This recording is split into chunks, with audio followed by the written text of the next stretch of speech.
Call the meeting to order. Okay, Ms. Handlin, Present. Mr. Jacobson, Ms. Makovsky, Mr. Morrison, Here. Mr. Patterson, Here.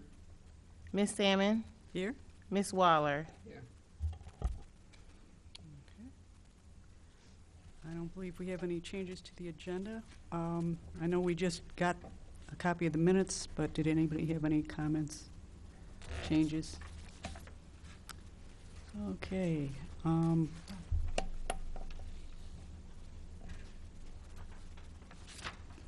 we have to? do we need to have someone? Yeah, someone has to. I make a motion to accept the minutes. Okay. Second. All in favor? Aye. Okay. We've approved the minutes. No public input, and we're going to put off the grant presentation for a little bit here. So let's start with the Urbana Art well, actually, could we start with the monthly progress report and then go to the other two? Yeah.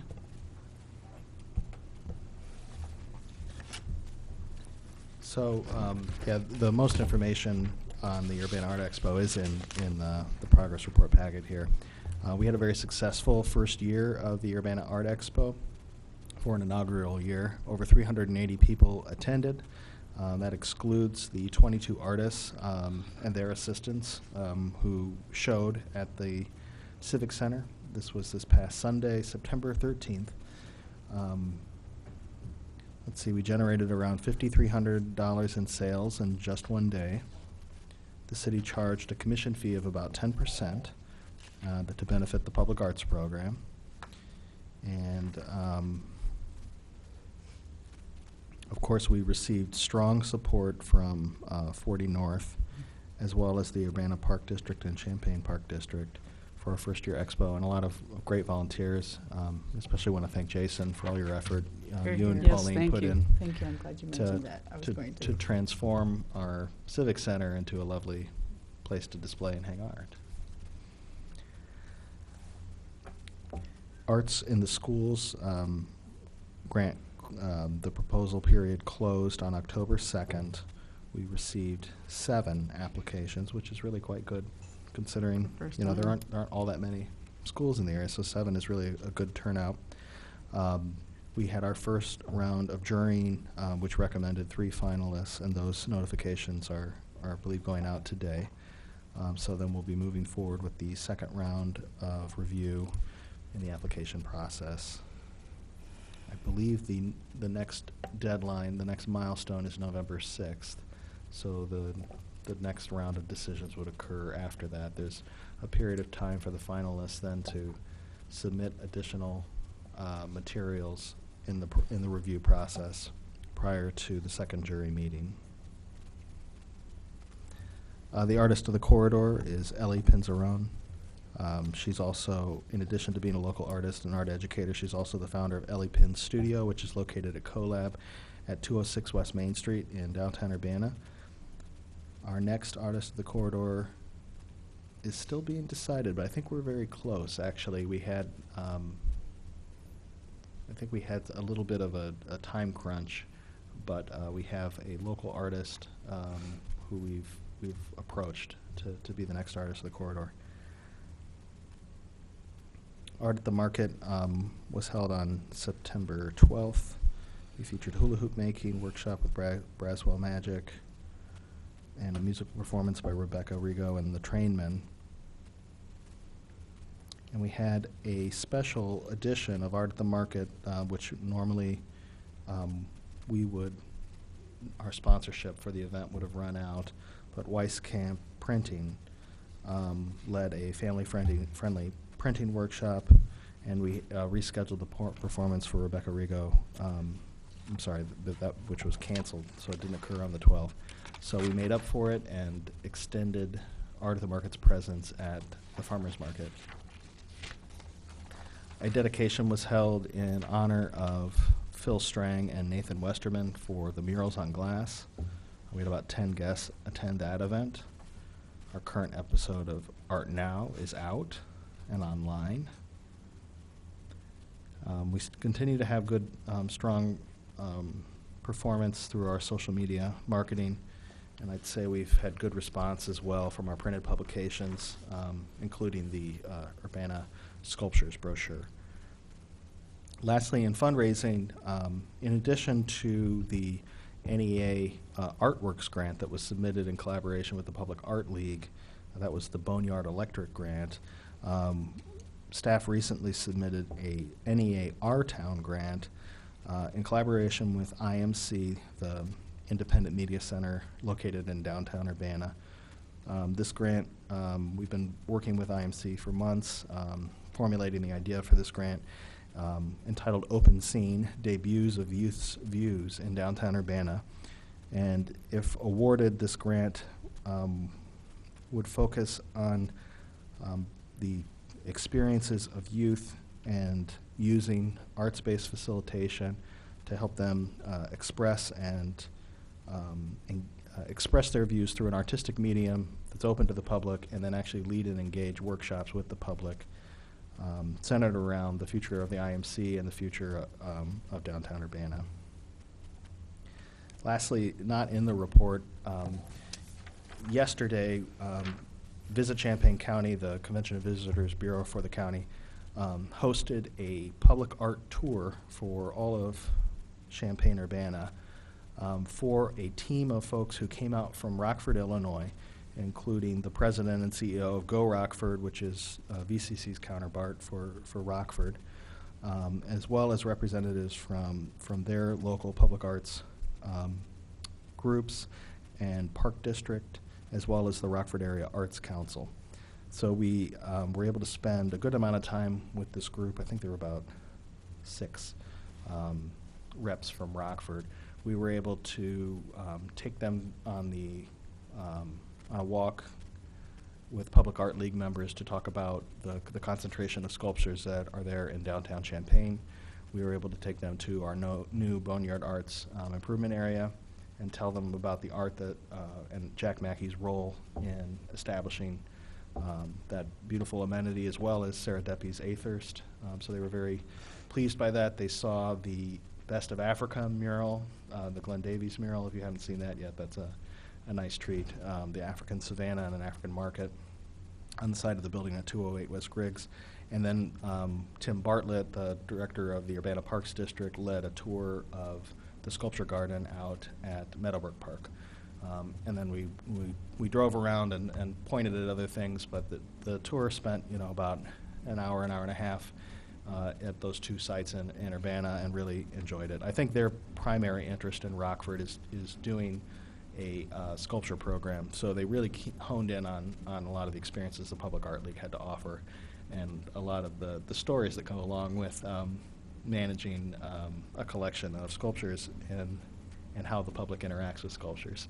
So they also really liked our "Do Not Climb" sign, because there are a lot of stories about how children in particular interact with art in ways the artist may not have intended. Any questions? I see it all the time. Yeah. With the parents standing right Yeah. there. Oh, yeah. When Well, Pauline was researching the signs, and she would Google, climbing on public art, she found a number of signs, and our operations manager in Public Works found pictures of signs in front of art that say "Do not climb," and in the background there's 5 or 6 kids climbing on the Right. sculpture. The worst is when it's adults. Yeah. Yep. Yeah. That's You true. can't blame the children. That's No, right. That's yeah. true. Oh, they have to be taught. It's true. Right. Oh, But- no, I mean adults climbing on the art. Yeah. I do. That's true. I think the beautiful thing about sculpture is not that you can climb on it, but that you can go and touch it. And Oh, I think yeah. that's Yes. great for Yeah. kids to Yeah. have that opportunity Mhm. to Yeah. do that. Yeah. That's what That's I love true. about That's true. sculpture. Yep. Mhm. Well, and I know the city of Peoria is very actively engaged in public arts and this renovating their downtown area too. And if you ever want to, they ever want to contact you, or you contact them, I'll be happy to Mhm. put you in touch with them. Great. Yeah. Yeah. Thank you. They happen to host me when I play in the orchestra over there, so I know them pretty well. In Peoria. Great. Uh-huh. That's good to know. Yeah, they've done some a lot of renovation in the downtown area and installed some new sculptures. They're not quite as far along as we are with our program, but we've had a lot of good exchanges. I'm very proud to say, well, in Urbana, we do this, and we've done this. Well, and participating in the tour, it, just reminded me of what a wealth of activities happening in the community as a whole, beyond just the work of this commission. And I know we partner a lot with PAL in particular and 40 North, but it really was a treat to spend time with Joe DeLuce and Tim Bartlett and TJ Blakeman from the city of Champaign, and hear about all the initiatives that are going on, and then how they relate to one another as well. It was also interesting in hearing the story of PAL, because I mentioned we spent a lot of time on the Public Art Leagues, the development of their program, but then talking about the story of our Boneyard Creek improvement area, and then being able to reflect on the fact that Mike Hosier was, as a private property owner who had an interest in contributing towards the Boneyard, was able to literally just pick a sculpture out of Public Art League's call and have that placed in our improvement area, and what a very nice convergence that has become. The programs work together in a seamless way, and allowed that private property owner to make a big difference. That really is a great feature, having that sculpture there. So. Might inspire some other property owners to get on board, too. We hope so, yeah. And then, of course, Mike had commissioned the Best of Africa's mural. That makes a big difference. Mhm. Yeah, I And haven't as seen it more commercial reactivation happens to that building, I'd expect that we'll have more public art associated with it. Super. That'd be great. Okay.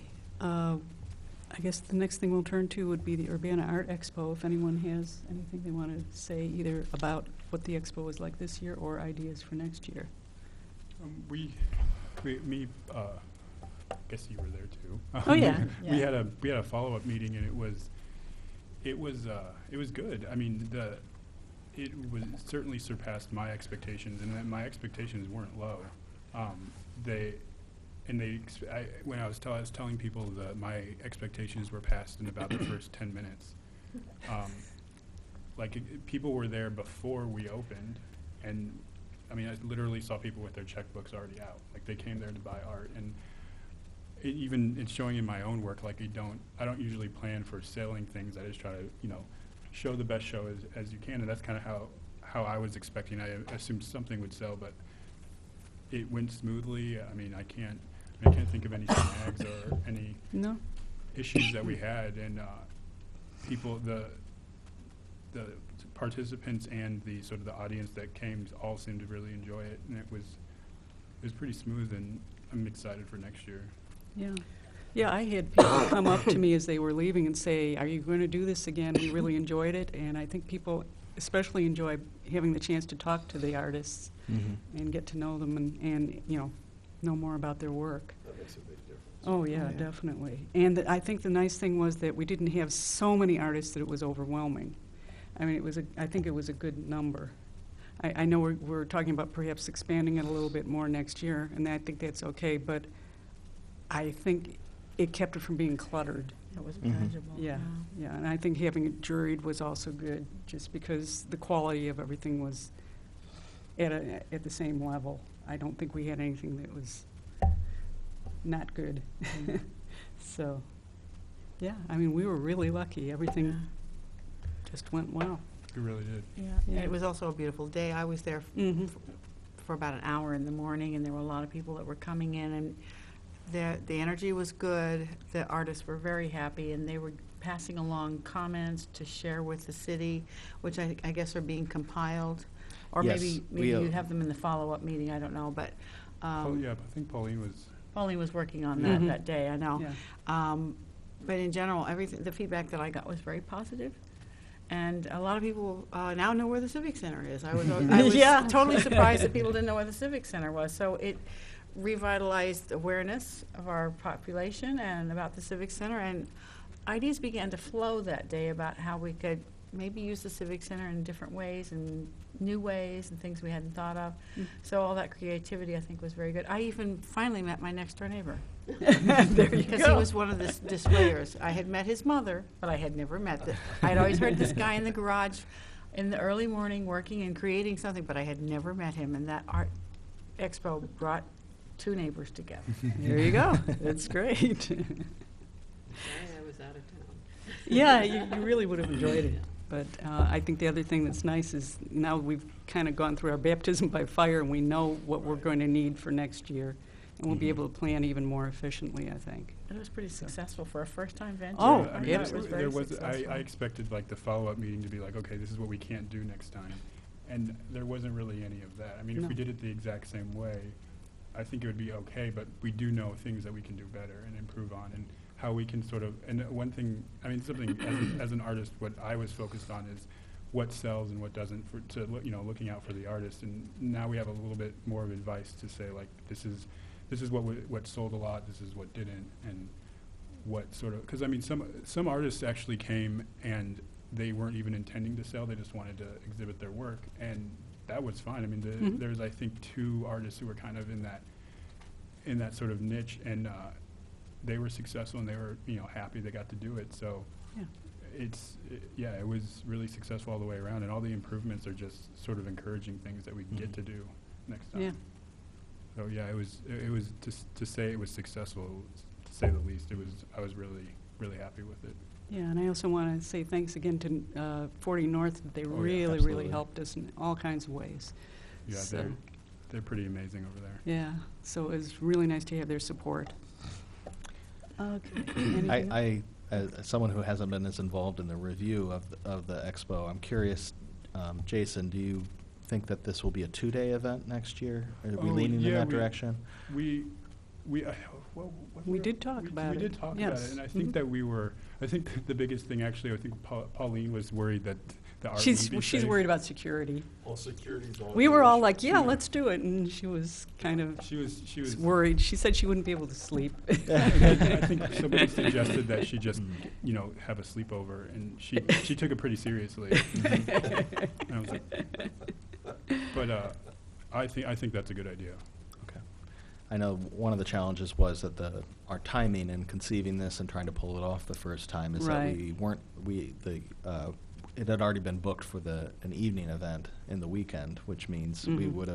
there would have been no security. We would have had to move all the art off-site, and it just wasn't logistically feasible. So Yeah. the first thing to look into would be booking the dates and seeing if we can secure that. Yeah, and that'll be important because I know this year, if we had done it 2 days, that first day would have been during the end of Elnora, and that might Oh. have kept people from coming.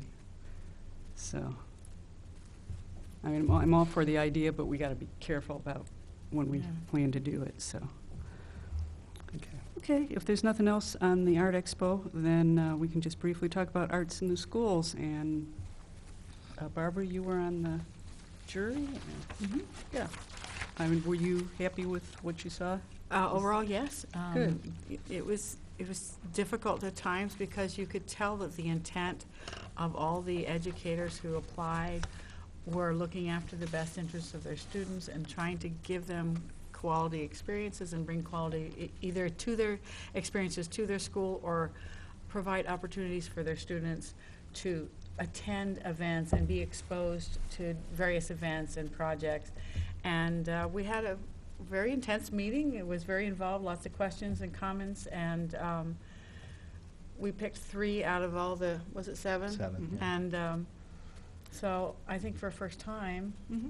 considering that we've been watching this develop for a while, and we wanted to Right. see this program come about, I was very, very pleased Great. that we had that kind of turnout, because I can remember back when we started doing just the grants, and people were not quite as aware and how to get on board, and I think it was very, very successful. We got the word out faster, and we had a pretty good turnout of Good. applicants, so. Good.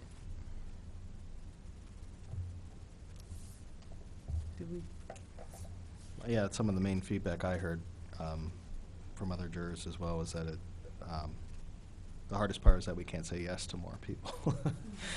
it's always difficult. Yeah. Yeah, So, but- that's true, we did. But it seems we've done a good job getting the word out and getting strong responses, so we'll need to review again when we're beyond the decision point for the grant cycle, and then maybe we can talk more about next year. Another thing that we need to discuss would be the main grant cycle for next year, which Pauline would like to be sending out in mid-November, which means that the commission will have opportunity for input between now and then, and you'll have one meeting before then as well, is what Pauline was telling me, and we'd like to, she's been discussing for some time that she would like to restructure the grant categories to make them more clear. And so she would like to bring a proposal to the commission by its next meeting to look at that prior to the grant submission process. So I don't know exactly what she has in mind, but I wouldn't be surprised if she's talked to some of you about it already.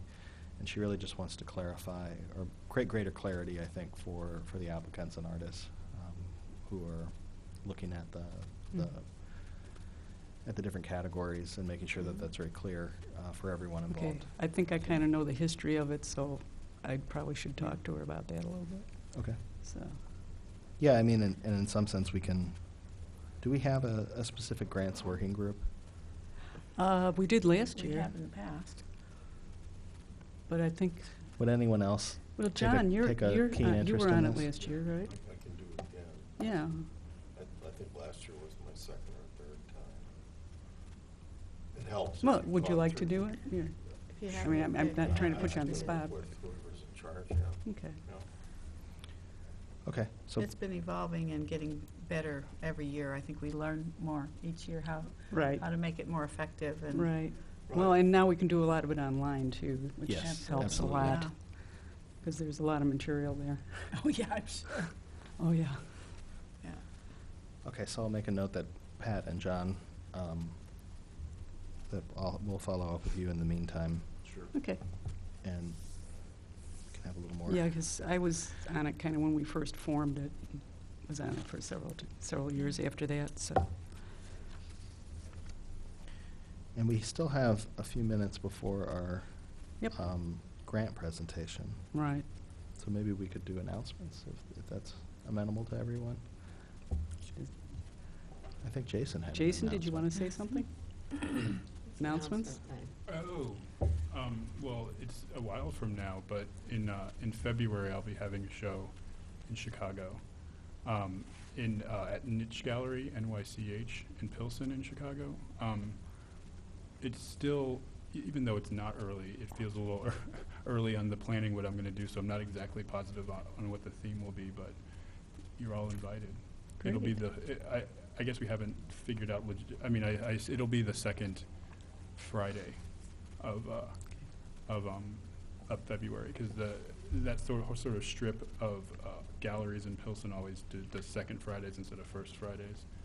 But I'm looking forward to that.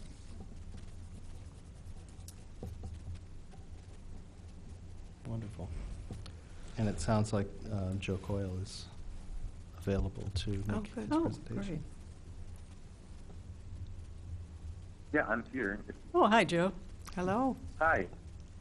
Hi. I'm hearing quite a bit of echo on my voice right now. Should I just struggle through the echo, or is there anything we can do to maybe try to adjust that? Yep, I think it's gone now. Should I go ahead and present? Yes, please do. And if we could have the volume up a little bit too, Okay. Jason.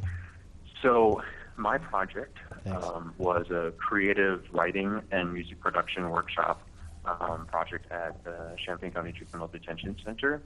And the project definitely did go a little bit longer than expected. In fact, I just kind of wrapped things up in August. Basically, the project consisted of me leading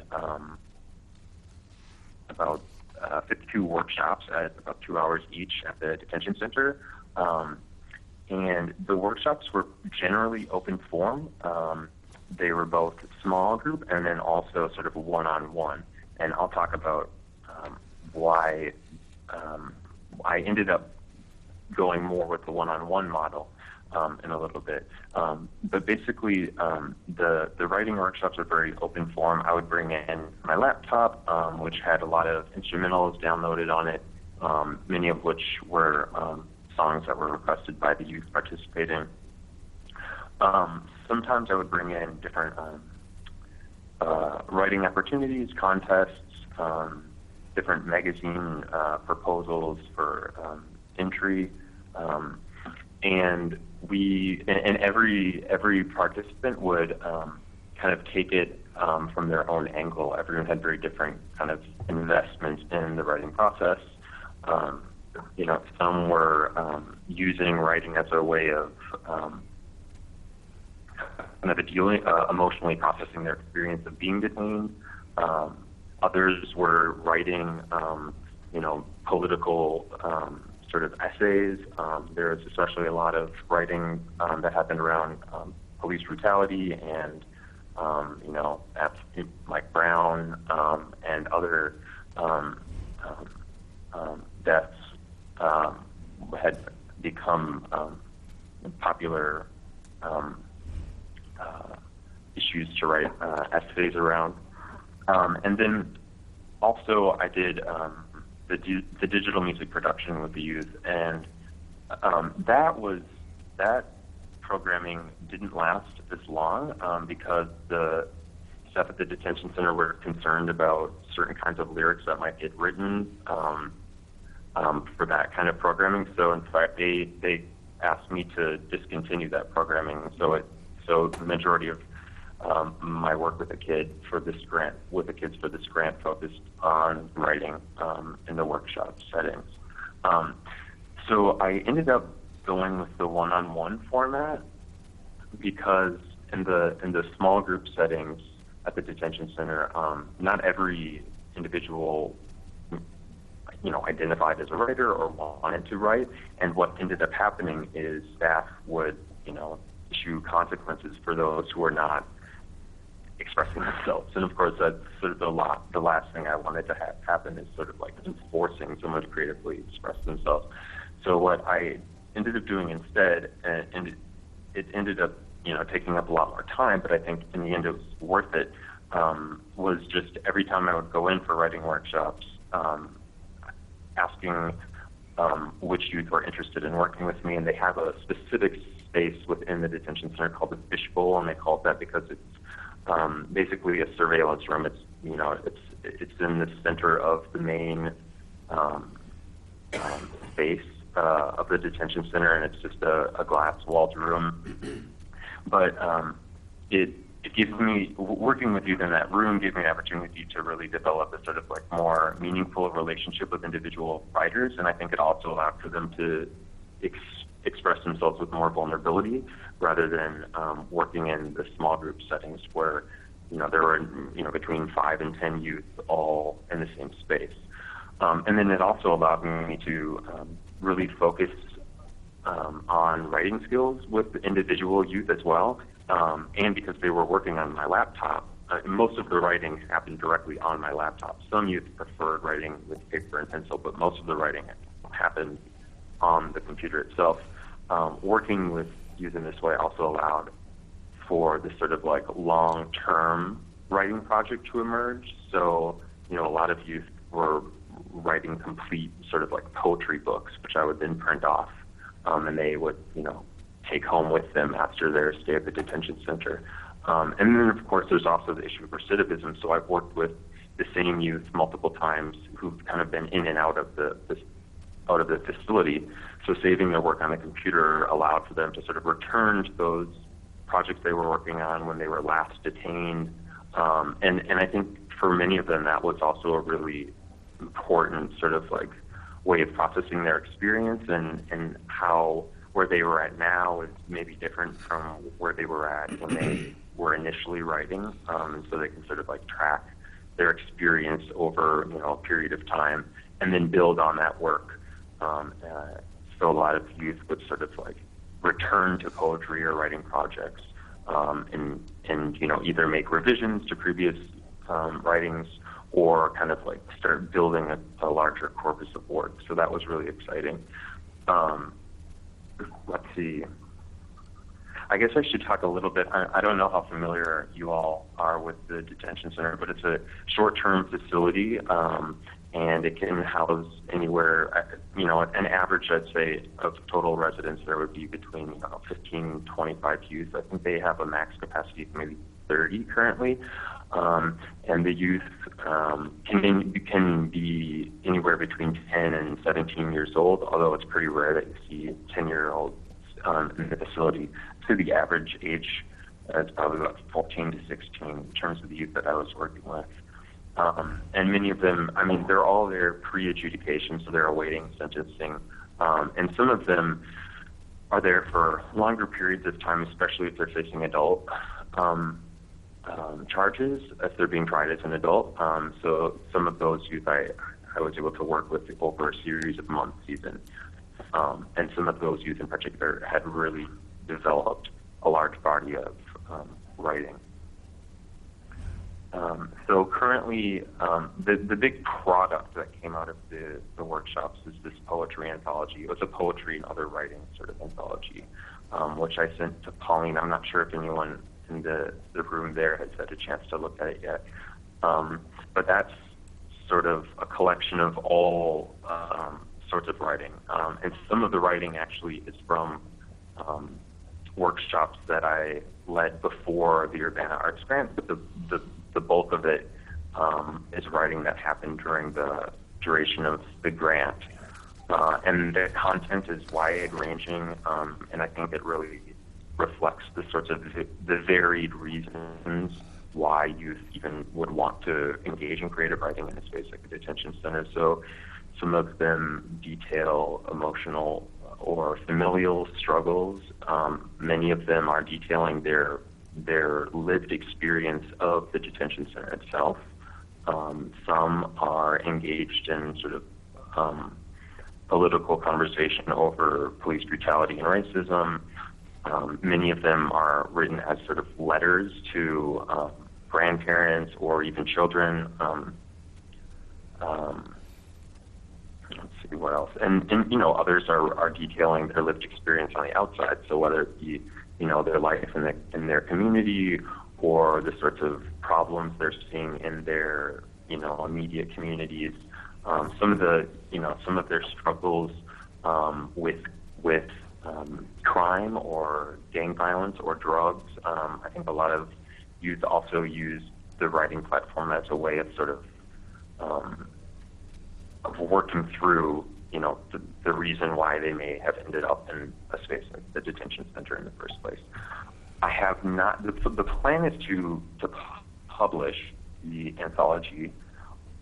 I have not done so yet because there are some ethical concerns. Right now, at least what I've submitted to Pauline, every piece is anonymized. I have, you know, some of the authors use their actual name on pieces, others use pseudonyms, and others left their pieces anonymous. And so I'm still considering the different kind of ethical complexities in publishing something like this that identifies it as work that was produced in a detention center, you know, by these authors. And so I want to give authors credit for the work that they've done, but I also don't want to potentially re-stigmatize those authors for, you know, being in this particular location. All of the authors that I've worked with were aware that, you know, the goal was to create an anthology, and so there was that sort of informal consent process, but I'm still hesitant to release it to a larger public. Currently, there is the anthology is available to youth in the detention center. So maybe just to step way back now, the way I even sort of decided that this project might be valuable is sort of coming out of my long-term engagement with youth at the detention center as a graduate student in library and information science here at the University of Illinois. Since 2009, I've led library services in the detention center. So bringing in books, bringing in authors, having book groups, those sorts of library activities. And it was through that work that I realized that there was definitely a need for kind of programming that allowed youth to be the ones sort of calling the shots, and programming that allowed them to really express themselves rather than programming that was centered on sort of teaching them something. Most of the programming they're receiving there is typically adults sort of imparting some sort of information onto the youth there. And youth are tremendously creative, of course, and I identified that, major lack of an outlet. So this writing programming, I think, filled that gap. And for many youth, I think it's been really tremendously powerful. Some youth would print off their work and show it to family members or probation officers. Sometimes I think even judges would be able to view resident work. And I've had counselors and probation officers and so forth actually call me on the phone to really thank me for the work in sort of like helping youth find a voice or find a way to sort of express themselves, since maybe there aren't other forums that were sort of like that would allow that kind of free form expression. And so for some youth, I think it was really powerful in that regard. A part of what I proposed in the initial grant was to have a sort of like celebration in the community for the products that were produced.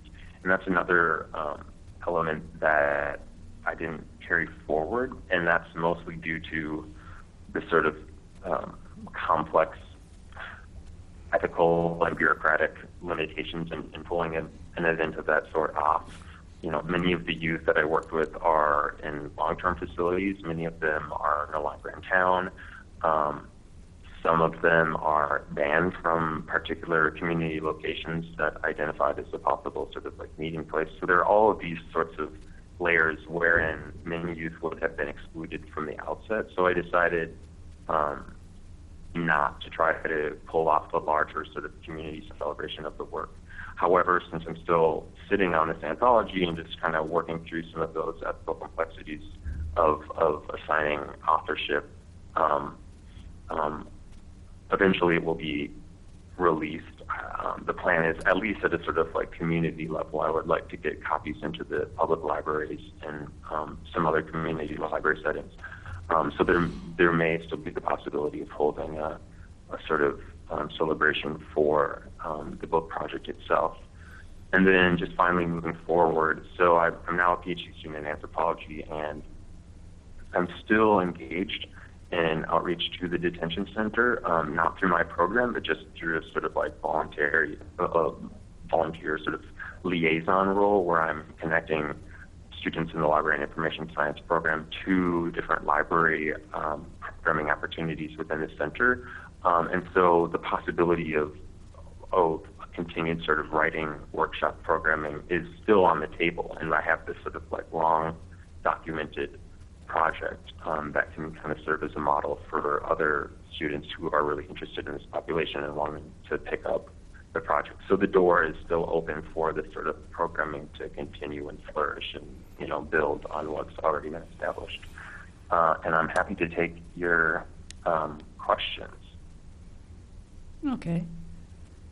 Anybody have comments or questions they'd like to put? Could you repeat that? Yeah, well, go ahead. Ginny was just saying that it sounds like a really good project, and we certainly hope that either you or someone will pick it up and continue working, because it sounds like something that those kids need. Yeah.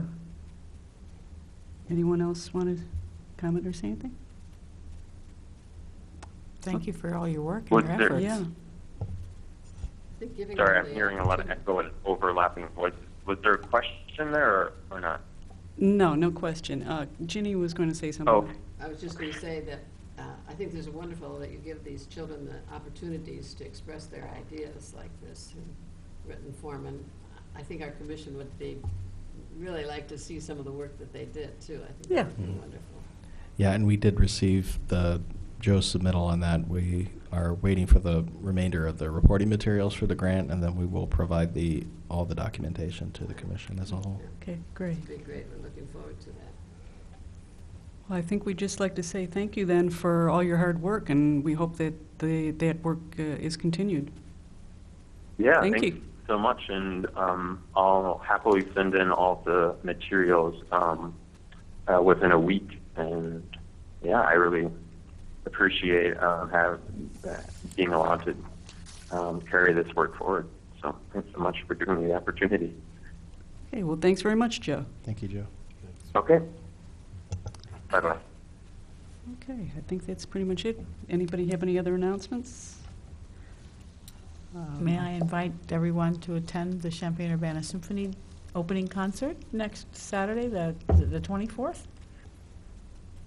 Not sure if it's the 24th I know or it's not, Saturday but- week at the Granite Center, and it's a collaboration with the Oratorio Society to present Joseph Haydn's The Creation, wonderful oratorio. Wow. Okay, thank you. Would someone like to move that we adjourn? Moved. Second? We're adjourned. Thank you.